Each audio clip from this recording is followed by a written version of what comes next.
Hello friends, study with अनु में मैं आपका स्वागत करती हूं। तो आज हम अपने करंट अफेयर के टॉपिक में जो हम ये क्रॉनिकल मैगजीन कर रहे हैं, अप्रैल मंथ की क्रॉनिकल मैगजीन कर रहे हैं, तो इसमें आज हम पढ़ने वाले हैं अंतर्राष्ट्रीय। तो इससे पहले हम काफ़ी सारे इसके पार्ट पढ़ चुके हैं और कल हमने आर्थिक पार्ट पढ़ा था, तो आज अंतर्राष्ट्रीय का टॉपिक है। तो हम अंतर्राष्ट्रीय कंप्लीट करते हैं। तो जल्दी फटाफट से कंप्लीट कर लेते हैं, समय ज़्यादा नहीं है, इसे समय वेस्ट नहीं करेंगे। बस मैं इतना समय लूँगी कि आपको जो भी सब्जेक्ट्स पढ़ने हैं वो आप प्ले लिस्ट में जाकर देख सकते हैं। इस समय पॉलिटिकल साइंस भी चल रही है, आपकी ज्योग्राफी भी चल रही है, सब रिवीजन सीरीज़ चल रहा है सारा, और हिंदी चल रही है आपकी। हिंदी में भी लगभग काफ़ी पार्ट हो चुके हैं और मॉडर्न इंडियन हिस्ट्री फिनिश हो चुकी है आपकी, और इसके साथ साथ आपका ये क्रॉनिकल चल रहा है। तो इतने सब्जेक्ट चल रहे हैं, कुछ हो चुके हैं, तो आप जाके फिर इसमें देख सकते हैं।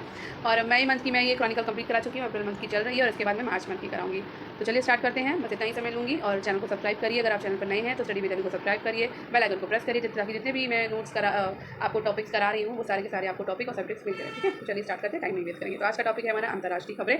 तो चलिए हम अप्रैल मंथ की अपनी अंतर्राष्ट्रीय कंप्लीट करते हैं। तो ट्रंप के प्रतिबंध, अंतर्राष्ट्रीय अपराध न्यायालय के संचालन पर खतरा। तो हाल ही में अमेरिकी राष्ट्रपति डोनाल्ड ट्रंप के द्वारा जारी एक कार्यकारी आदेश ने अंतर्राष्ट्रीय अपराध न्यायालय आईसीसी के भविष्य को लेकर चिंताएं बढ़ा दी। इस आदेश से आईसीसी पर प्रतिबंध लगाए गए हैं, जो युद्ध अपराधों और नरसंहार के लिए एकमात्र स्थायी वैश्विक न्यायाधिकरण है। अब इसके मुख्य बिंदु देख लेते हैं। तो अंतर्राष्ट्रीय अपराध न्यायालय आईसीसी 2002 में स्थापित ये युद्ध अपराधों, मानवता के खिलाफ अपराधों, नरसंहार और आक्रामकता जैसे गंभीर अंतर्राष्ट्रीय अपराधों के अभियोजन के लिए कार्य करता है। 125 देश रोम संविधान के हस्ताक्षर करता है, लेकिन अमेरिका और इजराइल अपवाद है। हाल के घटनाक्रम, तो जनवरी 2025 में यूक्रेन आईसीसी का नवीनतम सदस्य बना। अदालत ने 11 व्यक्तियों को दोषी ठहराया है, जिनमें कांगोलीज युद्धप्रिया, थॉमस लुबांका और बोस्को नटगांडा शामिल है। ट्रंप के प्रतिबंधों का प्रभाव, तो ट्रंप के प्रतिबंध आपातकालीन शक्तियों का आह्वान करते हैं और आईसीसी के संचालन को लक्षित करते हैं। ये प्रतिबंध मुख्य अभियोक्ता करीम खान और इजरायली अधिकारियों के खिलाफ जांच में शामिल अन्य लोगों को प्रभावित कर सकते हैं। इजरायली नेताओं के खिलाफ गिरफ्तारी वारंट, तो नवंबर 2024 में आईसीसी ने इजरायली प्रधानमंत्री में बेंजामिन नेतन्याहू और रक्षा मंत्री योआव गलांट के खिलाफ गिरफ्तारी वारंट जारी किए और उन पर युद्ध अपराधों का आरोप है। वर्तमान में आईसीसी परीक्षण की स्थिति, तो आईसीसी के पास वर्तमान में कोई चल रहा परीक्षण नहीं है। अदालत ने 33 खुले गिरफ्तारी वारंट जारी किए हैं, जिनमें रूसी राष्ट्रपति व्लादिमीर पुतिन और युगांडा के विद्रोही नेता जोसेफ कोनी शामिल है। नेक्स्ट न्यूज़ है हमारी, भारत और ईयू व्यापार वार्ता। तो 24 फरवरी 2025 को भारत ने कुछ दिनों से रुकी हुई यूके और ईयू के साथ व्यापार समझौते के लिए बातचीत फिर से शुरू कर दी है। ये ऐसे समय में हो रहा है जब अमेरिका के टैरिफ को लेकर वैश्विक व्यापार में तनाव बढ़ रहा है। तो इसके मुख्य बिंदु क्या है? तो बातचीत की बहाली, तो भारत ने यूके और ईयू दोनों के साथ व्यापारिक बातचीत फिर से शुरू कर दी है। यूके के साथ बातचीत एक मुफ्त व्यापार समझौता एफटीए, द्विपक्षीय निवेश संधि और एक सामाजिक सुरक्षा समझौते पर केंद्रित है। ईयू के साथ चर्चाओं में मंत्री स्तरीय बैठकें और एक व्यापार और प्रौद्योगिकी परिषद शामिल होगी। ठीक है, रणनीतिक महत्व, यूके के साथ समझौता भारत का किसी पश्चिमी देश के साथ पहला पूर्ण व्यापार समझौता है, जो ईयू सहित भविष्य के समझौतों के लिए एक संभावित मॉडल के रूप में काम कर रहा है। ईयू एक प्रमुख व्यापारिक भागीदारी और बातचीत का उद्देश्य कार्बन बॉर्डर एडजस्टमेंट मैकेनिज्म सीबीएमएस के जैसे मुद्दों को संबोधित करना है। मुख्य मुद्दे क्या है? तो यूके के साथ बातचीत में वस्तुओं और सेवाओं के लिए बाजार पहुंच, हाँ, साथ ही ब्रिटेन में काम करने वाले भारतीय पेशेवरों के लिए लागत कम करने के लिए एक सामाजिक सुरक्षा समझौता शामिल है। टैरिफ एक महत्वपूर्ण मुद्दा है। भारत का कहना है कि उसके टैरिफ गैर बाजार अर्थव्यवस्थाओं से सुरक्षा के लिए है। वैश्विक संदर्भ, तो ये व्यापक वार्ताएं वैश्विक व्यापार अनिश्चितता के बीच होती हैं, जिसमें अमेरिकी टैरिफ की धमकी भी शामिल है। यूके और ईयू दोनों के साथ भारत की भागीदारी व्यापारिक साझेदारियों में विविधता लाने के लिए उसके रणनीतिक दृष्टिकोण को दर्शाती है। अब बात करते हैं व्यापार आंकड़ों की। तो 2022-23 में भारत और यूके के बीच द्विपक्षीय व्यापार 20.36 अरब डॉलर तक पहुंच गया। 2022-23 में यूके से भारत का आयात 8.96 अरब डॉलर था और यूके को निर्यात 11.41 अरब डॉलर था। यूके और ईयू दोनों के साथ बातचीत का उद्देश्य व्यापार और निवेश प्रवाह को बढ़ाना है। अब बात करते हैं भारत जापान साझेदारी की। आर्थिक विकास के लिए ताकत का संगम, तो 21 फरवरी 2025 को भारत जापान अर्थव्यवस्था तथा निवेश मंच में केंद्रीय वाणिज्य और उद्योग मंत्री पीयूष गोयल ने भारत और जापान के बीच मजबूत रणनीतिक साझेदारी पर जोर दिया, जो साझा मूल्यों और मजबूत आर्थिक सहयोग पर बनी है। अब बात करते हैं आर्थिक संबंध की। तो भारत में जापान का एफडीआई तो 23 अरब डॉलर से अधिक है, जो इसे भारत में विदेशी निवेश का 5वां सबसे बड़ा स्रोत बनाता है। द्विपक्षीय व्यापार, 2011 के व्यापक आर्थिक भागीदारी समझौते ने द्विपक्षीय व्यापार को मजबूत किया, जिसमें 1400 से अधिक जापानी कंपनियां भारत में काम कर रही हैं और 8 राज्यों में 11 औद्योगिक टाउनशिप है। बुनियादी ढांचा विकास, तो Mumbai, Ahmedabad, high speed rail और मेट्रो सिस्टम जैसी मुख्य बुनियादी ढांचा परियोजनाओं में जापान को सक्रिय भागीदारी भारत के विकास में परिलक्षित होती है। विनिर्माण और मेक इन इंडिया। तो मेक इन इंडिया पहल ने भारत के विनिर्माण क्षेत्र को बढ़ावा दिया। भारत और जापान विश्व स्तर पर प्रतिस्पर्धी ब्रांड बनाने के लिए सहयोग कर रहे हैं। भारत का लक्ष्य जीडीपी में विनिर्माण की हिस्सेदारी को 25% तक बढ़ाना है। ठीक है। कुशल कार्यबल। तो भारत में दुनिया में सबसे अधिक स्टेम स्नातक विज्ञान, प्रौद्योगिकी, इंजीनियरिंग और गणित स्नातक है, जिनमें महिलाएं 43% हैं। व्यापार संतुलन। तो भारतीय निर्यात बढ़ाने पर ध्यान केंद्रित करते हुए व्यापार को संतुलित करने के लिए प्रयास किए जा रहे हैं। नेक्स्ट न्यूज़ है भारत और यूके का दूरसंचार एआई नवीन प्रौद्योगिकियों में सहयोग। तो 21 फरवरी 2025 को भारत के दूरसंचार सचिव ने यूनाइटेड किंगडम का दौरा किया और अगली पीढ़ी के दूरसंचार, आर्टिफिशियल इंटेलिजेंस और अंतरिक्ष प्रौद्योगिकी में सहयोग के अवसरों का पता लगाने के लिए यूके के विज्ञान, नवाचार और प्रौद्योगिकी विभाग DSIT के साथ बातचीत करी। इसके मुख्य बिंदु क्या है? तो सहयोग के क्षेत्र। भारत और यूके ने अगली पीढ़ी के दूरसंचार, आर्टिफिशियल इंटेलिजेंस और अंतरिक्ष प्रौद्योगिकी में सहयोग के अवसरों पर चर्चा करी। ये सहयोग दोनों देशों की तकनीकी प्रगति को बढ़ावा देने में मदद करेगा। समझौता ज्ञापन। तो सोनिक लैब्स और centre for development of telematics C.DOT के बीच ओपन रैन से संबंधित नीति और तकनीकी मामलों पर एक समझौता ज्ञापन पर हस्ताक्षर किए गए। ये समझौता दोनों देशों के बीच तकनीकी सहयोग को मजबूत करेगा। संयुक्त केंद्र। तो दूरसंचार, साइबर सुरक्षा। दूरसंचार में AI और डिजिटल ट्विंस पर ध्यान केंद्रित करते हुए संयुक्त उत्कृष्टता केंद्र स्थापित करने पर सहमति बनी। ये केंद्र दोनों देशों के शोधकर्ताओं को एक मंच पर लाएगा और उन्हें नवाचारी परियोजनाओं पर काम करने का अवसर प्रदान करेगा। अंतर्राष्ट्रीय सहयोग। तो 6G मानकों IMT 2030 के विकास के लिए ITU में संयुक्त योगदान पर चर्चा हुई है। ये सहयोग वैश्विक स्तर पर 6G प्रौद्योगिकी के मानकीकरण में मदद करेगा। अंतरिक्ष सहयोग। यूके और भारत के 6G अलायंस के बीच अंतरिक्ष प्रौद्योगिकी संचार पर सहयोग पर सहमति बनी है। ये सहयोग अंतरिक्ष अनुसंधान और प्रौद्योगिकी में दोनों देशों के बीच सहयोग को बढ़ावा देगा। भारत वना, खाड़ी और अंतर सरकारी संगठन का नया अध्यक्ष। तो 21 फरवरी 2025 को भारत ने मालदीव के मले में आयोजित 13वीं शासकीय परिषद बैठक में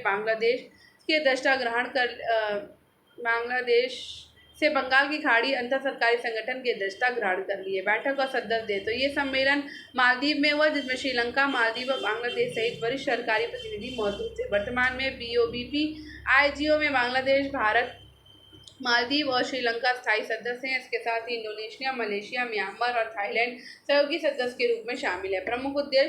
तो BOBE IGO का मुख्य उद्देश्य बंगाल की खाड़ी क्षेत्र में छोटे और आर्टिसनल मत्स्य पालन कर्मियों के जीवन स्तर में सुधार करना और उन्हें रोजगार नौकाओं में अधिक अवसर प्रदान करना है। और इस संगठन का उद्देश्य मुख्यतः इन मत्स्य पालन कर्मियों को आर्थिक रूप से मजबूत बनाना है। ठीक है। आर्थिक वृद्धि और सतत विकास। तो इस सहयोग से देश की नील आर्थिकी और को बढ़ावा मिलेगा और समुद्री प्रणाली की सुरक्षा करते हुए गरीबी राहत में भी योगदान देगा, जिससे देश की शैक्षणिक और आर्थिक समृद्धि होगी, जिसका वैश्विक स्तर पर भी लाभ होगा।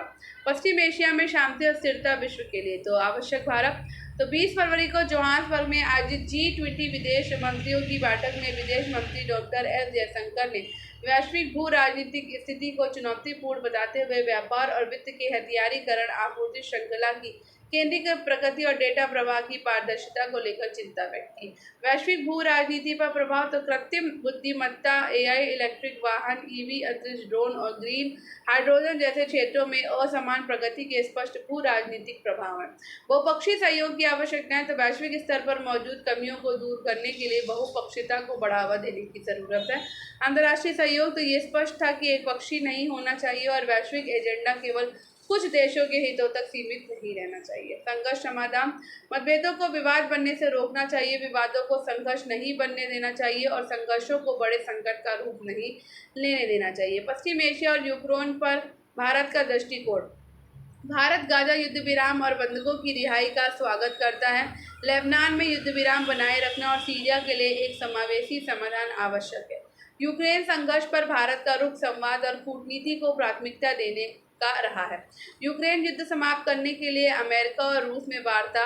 18 फरवरी 2025 को सऊदी अरब के रियाद में अमेरिकी और रूसी अधिकारियों ने यूक्रेन में युद्ध को समाप्त करने और द्विपक्षीय संबंधों को सामान्य बनाने के उद्देश्य से व्यापक वार्ता की। ये बैठक यूक्रेन युद्ध की शुरुआत के बाद से सबसे व्यापक आमने सामने की बातचीत थी। इसके मुख्य बिंदु क्या है?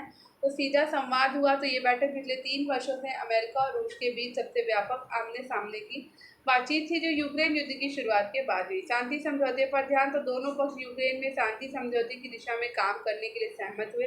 हालांकि यूक्रेन और उसके यूरोपीय सहयोगी इस बैठक में शामिल नहीं थे। आर्थिक हित। तो रूस ने अमेरिकी कंपनियों के लिए संभावित आर्थिक लाभों पर जोर दिया, खासकर ऊर्जा क्षेत्र में यदि प्रतिबंध हटा दिए जाते हैं और व्यापारिक संबंध बहाल हो जाते हैं। ठीक है, तो 3 चरण की ये योजना थी। वार्ता के दौरान त्रिचरणीय योजना की रूपरेखा तैयार की गई। पहला चरण मॉस्को और वॉशिंगटन में दूतावासों पर प्रतिबंध को कम करने के लिए बातचीत थी। दूसरा चरण यूक्रेन और यूरोपीय भागीदारी के साथ परामर्श करते हुए यूक्रेन में शांति समझौते के मापदंडों पर रूस के साथ बातचीत थी। तीसरा चरण था भू राजनीतिक एवं आर्थिक दोनों रूपों से अमेरिका और रूस के बीच नई साझेदारी की खोज थी। 8वां हिंद महासागर सम्मेलन। तो 16 फरवरी 2025 को विदेश मंत्री एस जयशंकर ने मस्कट में आयोजित 8वें हिंद महासागर सम्मेलन में भाग लिया और हिंद महासागर क्षेत्र में हो रहे गंभीर परिवर्तन पर ध्यान केंद्रित किया।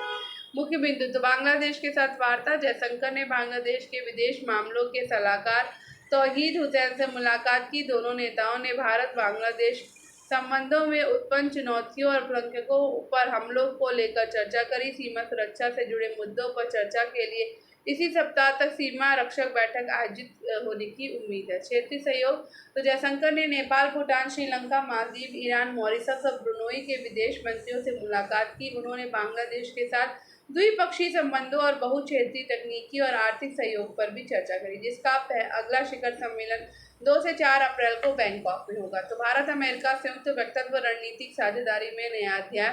13 फरवरी 2025 को वाशिंगटन डीसी में भारत के प्रधानमंत्री नरेंद्र मोदी और अमेरिका के राष्ट्रपति डोनाल्ड जे ट्रंप के बीच आधिकारिक वार्ता हुई। दोनों नेताओं ने भारत अमेरिका व्यापक वैश्विक रणनीतिक साझेदारी को और मजबूत करने के लिए नई पहल की घोषणा करी। संयुक्त वक्तव्य मुख्य बिंदु।